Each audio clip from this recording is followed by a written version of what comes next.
सलाम, नमस्ते, सत श्री अकाल। मैं हूं रजा और आप देख रहे हैं रजाग्राफी। एर्दोगान ने एक बार फिर से, जी हां, एक बार फिर से यूएस को यानी बाइडेन को धमकी दे दी है।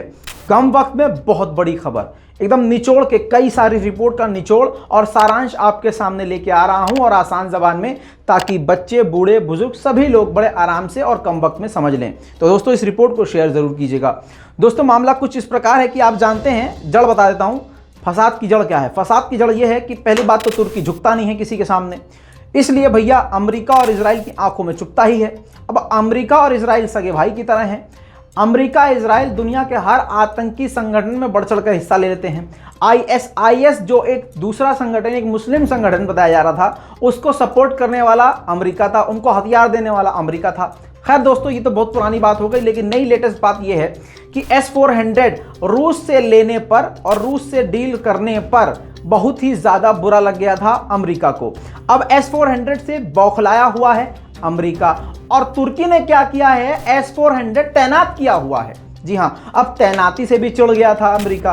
अब दोस्तों मामला कुछ इस प्रकार है कि बाइडेन जो है S-400, बाइडेन क्या, ट्रंप, मतलब अमेरिका का पूरा एकदम जो सोच है वो पूरी तरह से तुर्की से बौखलाई रहती है, मतलब तुर्की के खिलाफ रहती है अमेरिका की सोच। हालांकि आपको बता दूं, तुर्की और अमेरिका के संबंध बहुत बेहतरीन रहे हैं, यानी एर्दोगान के अमेरिका से संबंध बहुत बेहतरीन रहे हैं। उन्होंने भैया, जो एर्दोगान जो आदमी है, ये एक्चुअल में जो अपनी पर्सनल लाइफ में जो आदमी है, ये बहुत खतरनाक दिमाग का आदमी है भाई।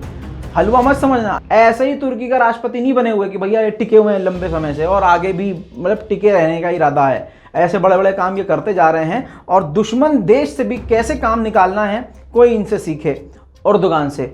अब दोस्तों ऐसे में अभी कुछ वक्त पहले बाइडेन ने आर्मीनिया के लोगों का नरसंहार बता दिया था करने वाला तुर्की। इस पर एर्दोगान ने कड़ी प्रतिक्रिया दी और कहा कि अपने बयान को वापस लें और मैं इसकी कड़ी निंदा करता हूं, और ऐसे उल्टे सीधे बयानों की वजह से अमेरिका अपना एक बेहतरीन दोस्त खो देगा जो उसका बेहद करीबी है और उसका घटक भी है।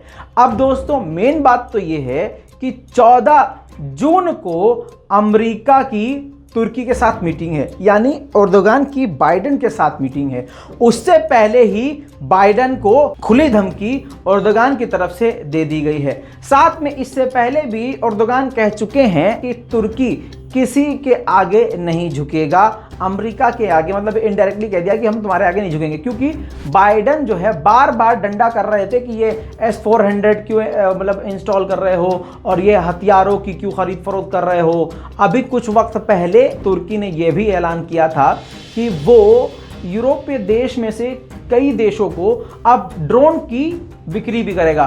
दोस्तों ऐसी छोटी छोटी बहुत सारी बातें हैं जिसकी वजह से बहुत ज़्यादा तिलमिलाया हुआ है अमेरिका, क्योंकि अमेरिका की पैर पर पूंछ वो बात हो जाती है जो बात अमेरिका को दुनिया में नीचा कर देती है। फॉर एग्जाम्पल रशिया खतरनाक हथियारों को बनाता है, और कोई नया हथियार बना लेता है तो अमेरिका को बेचैनी हो जाती है। इसी तरह से तुर्की जब कोई बड़ा कदम उठाता है तो अमेरिका को परेशानी हो जाती है। अब 100 की सीधी सुन लीजिए।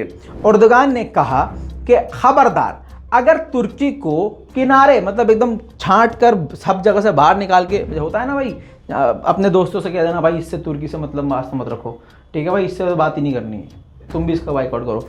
अगर ये वाली हरकत करी तो बहुत ज़्यादा मुश्किल में अमेरिका पड़ जाएगा।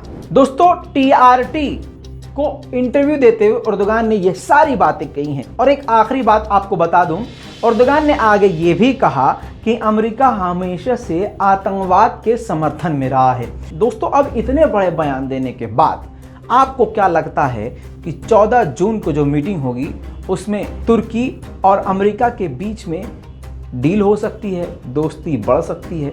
अपनी राय कमेंट में ज़रूर दीजिएगा। हालांकि ऐसा होने वाला नहीं है, तुर्की इस वक्त फुल फॉर्म में है।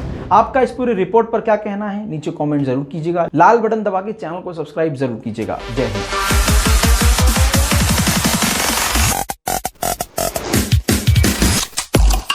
तेरा बाप आया।